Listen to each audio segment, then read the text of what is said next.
Thank you. And thank you for Europa Nostra that I have an opportunity to give you a presentation here today. And I come from our Supreme Administrative Court, where I work as a justice. And I'm not sure if my presentation is in line with the title which was given to me, but anyway, I'm an independent judge, so you don't have any right for appealing. Okay. Yes. I have made a quite long presentation, and I try to hurry or gallop through it. But the first slide here, I want to emphasize that the right for cultural heritage is part of the other basic rights. And first generation human rights, so-called freedom rights, like freedom for expression, are related to cultural heritage. But normally, cultural heritage is mainly seen as a part of the second generation social and political human rights. And the right for cultural heritage is also seen a part of the third generation human rights. For example, right to enjoy sustainable development of environment. And Finnish constitution has a special provisions concerning cultural heritage. And this is not common in Europe constitutions. But in our constitution, cultural heritage is seen as a part of the responsibility for the environment. And in this section 20, there is also a paragraph for the participation. So the public authorities must guarantee everyone to take part the decision that concern their own living environment. And that also include cultural heritage. I like to also mention that in our constitution is a right for minorities like the Saman people. And in many cases, authorities must interpret the constitution so that in individual cases the legislation must be in line with the basic rights. And of course, basic rights can be against other rights. And that means that the authorities must do comparison of interests and try to balance between these, try to find balance between these rights. So the cultural heritage is not overruled right, if you like to say that. Okay, when we are talking about participation, we have to define what the dimensions of the participation really is in legislation. And it can mean access to information or collection and dissemination of information, right to be heard, right to be give an opinion in some cases, right to make a motion or proposal, right to claim an action, or right for administrative complaint, or right for appealing against authorities' decisions. And then we have to say, ask who is a participant. and this varies in many pieces of legislation. So it can be party concern, which is normally case, or it can be public or anyone who is interested in the matter, or member of a municipality, or a self-government body like a municipality or Saamen parliament. Or maybe it's a public authority guarding public interests. Normally it's a state authority like the Center of Economic Development, Transport and Environment, or National Board of Antiquities. Or maybe it's a special board in municipality. In some cases it's a public research institute as an expert, like a National Board of Antiquities in some cases. And the new idea is that the associations have also participant right. So the NGOs, non-governmental organizations which are registered and which in their own rule there is an aim which is connected to the environment or cultural matters.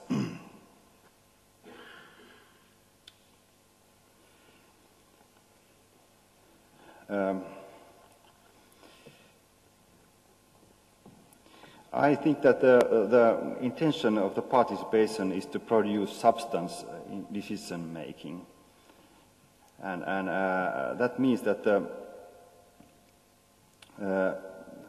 in many cases the provisions in law concerning protection on cultural heritage or cultural values, they are not clear.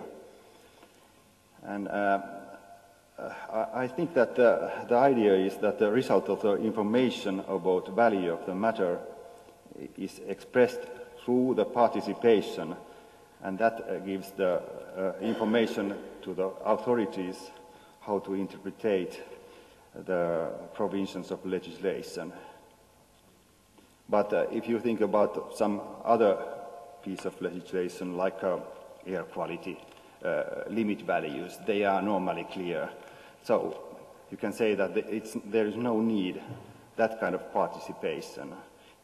But if the provisions are not clear, it emphasizes that there must be good participation mechanism.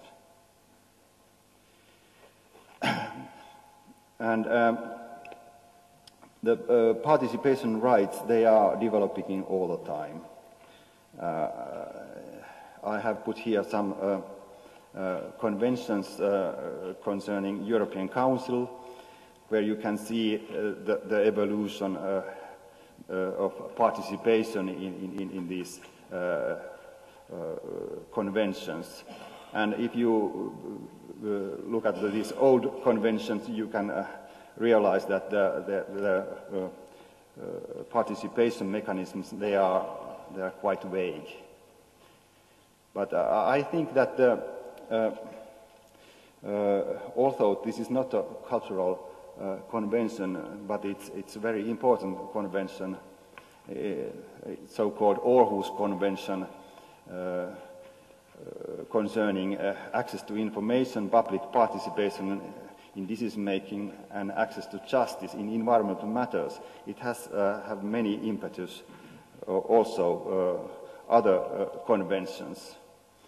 And it must be said that the most advanced participation provisions are in a framework convention on the value of a cultural heritage for society, as mentioned here before, Faro Convention. And now, in my presentation, I'm going to focus on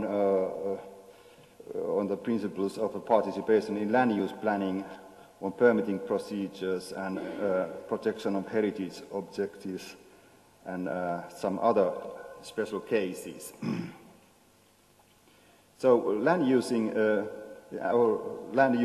and building act, I think it's an essential piece of the environmental legislation to connect cultural heritage, and especially land use planning, for example, town plans.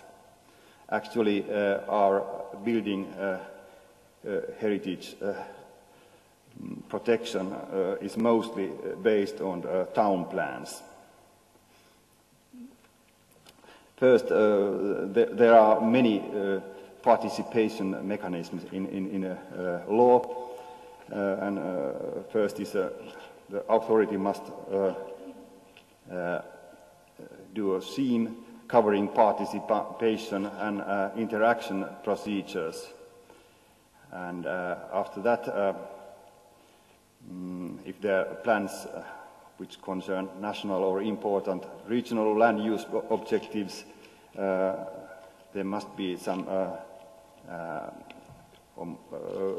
municipalities must take contact with the Ely-Centre. And the Ely-Centre have to also inform these plans to other state authorities like National Board of Antiquities. The plan proposal shall be presented in public, and everyone has a right to express their opinion on the matter, what they want. And the local authorities and municipalities, they have to give a reasoned opinion on the objection, and also these must be sent to the objectors who have requested it. And of course there are many detailed provisions in decree level, like how to electoral participation is done. And of course there is a right of appeal. It's a right for a member of a municipality. It's a very large, a wide right, actio popularis, as we said in our court. And also Ely-Centres, they have in some cases right for appeal, and then other state authorities which are guarding public interests, like a National Board of Antiquities. The idea is that the plans must be based on good studies and reports, and the environmental impact of implementing the plan, including socio-economic, social and cultural and other impacts, must be assessed to the necessary extent.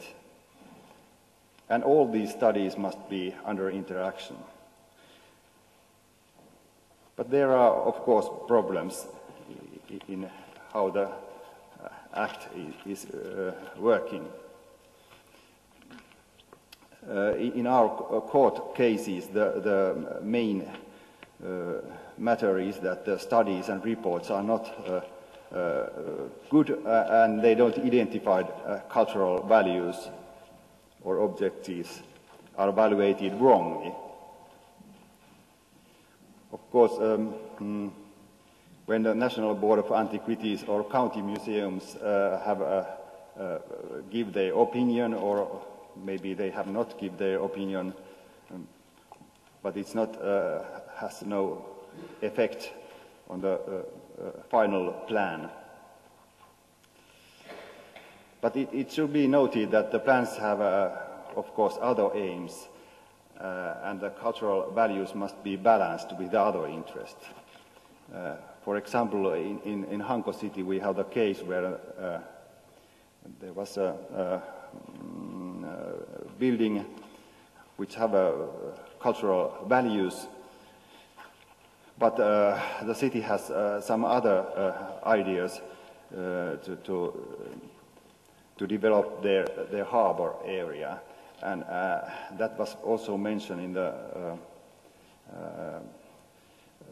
state level plan, that it's a important value for the city. So in our court we have to balance these values, and in that case the town's idea to develop the harbor was much more heavier. So it was possible to demolish that building. And one point here, which is also in many appealings, that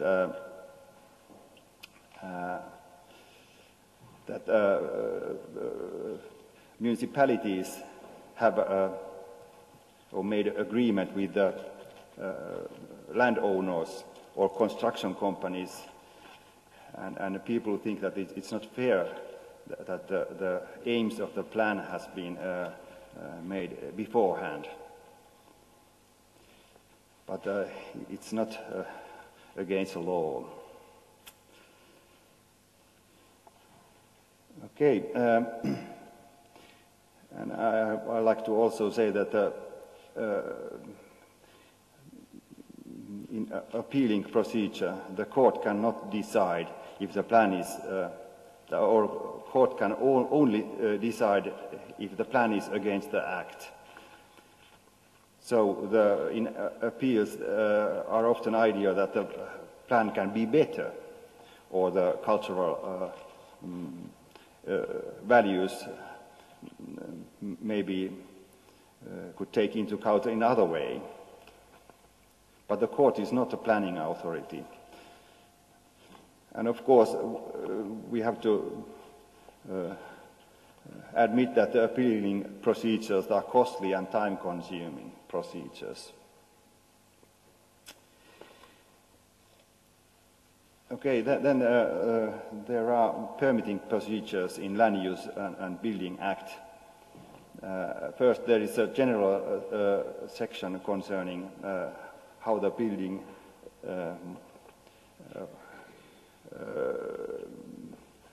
works must be done, but this is only a general requirement. There are several building permits. Building permit for new construction and building, an action permit in case of structures and installations, and then there is a special permit to demolish a building, or a notification system for that. That means that if the cultural values, if there is a cultural values permit is not granted, and this gives authorities time or opportunity to building conservation or something like that, or have a new plan, town plan concerning this conservation. And then there is a separated permit concerning landscape work. Participation system here is I think, a little bit tricky, because normally neighbors shall be notified, but the right of appeal, it's quite narrow in building permit. Other permits, there is a wide appealing system. So those members of the municipalities and local authorities and also ELY Center have a right of appeal. So what I think here is that the balance, maybe it's not adequate if the hearing is narrow and right of appealing is wide. And one special problem here is that the building permit can cover also demolition permit matter, and then the participation is narrow. In Kuopio city we have a case where building permit has been granted, and it covers also right to demolish the old building, and because the appealing right in building permit is quite narrow, the local NGO has no right to appeal against the decision. Okay. Then we have some special protection or conservation acts, Act on Built Heritage Protection. And there, ELY Center has power to make a decision on protection of building or construction. That means that it's prohibited to demolish the structure after the decision. And before the final decision, ELY Center can make a temporary decision on prohibition to endanger values of building. And that gives also time for ELY Center to the final decision. And participation here is very wide. And actually, right for NGOs to make a proposal on conservation was first enacted in this act, or the old protection of buildings.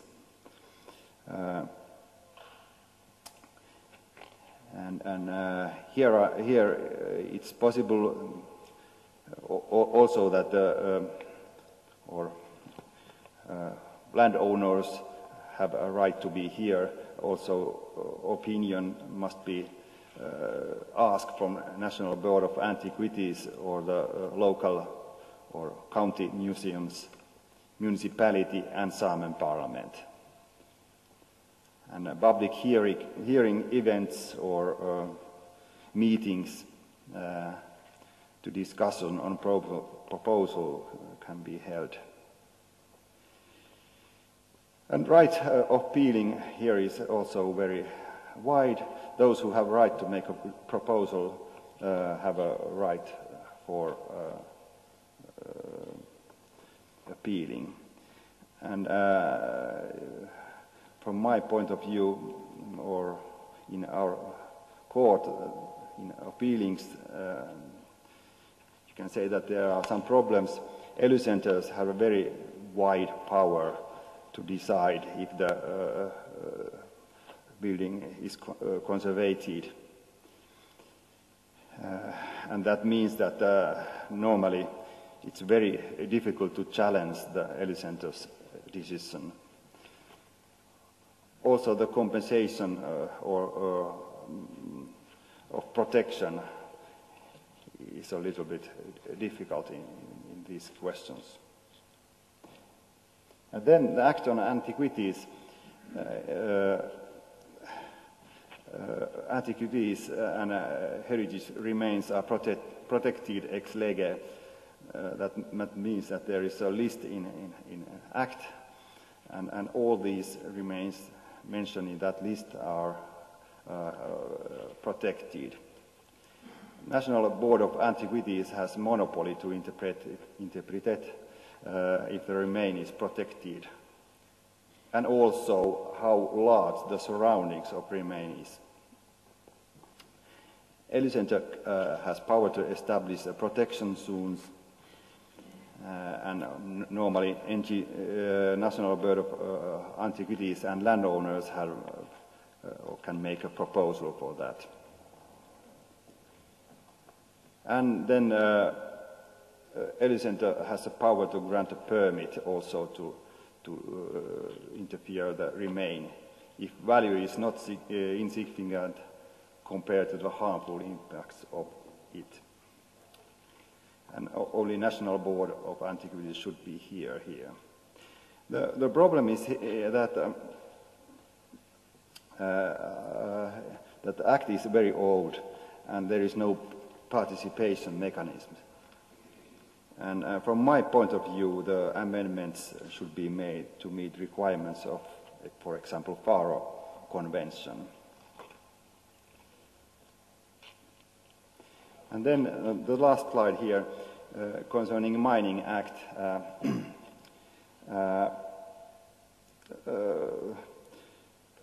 The Mining Act has a special participation system concerning Sami people rights because mining activities are common in Lapland. And there is a special cooperation procedure in the Act. The mining authority, Tukes, should be cooperated with Sami parliament and assess the mining activities, that the mining activities cause no harm on the rights of Sami as an indigenous people to maintain and develop their own language and culture. And however, there are also problems here because it might be so that the Sami parliament has no enough resources to give detailed opinion in individual cases. And further, the assessment so far of Tukes, I think they have been quite poor. So the act is good, but the practice is not good. Okay, I stop here.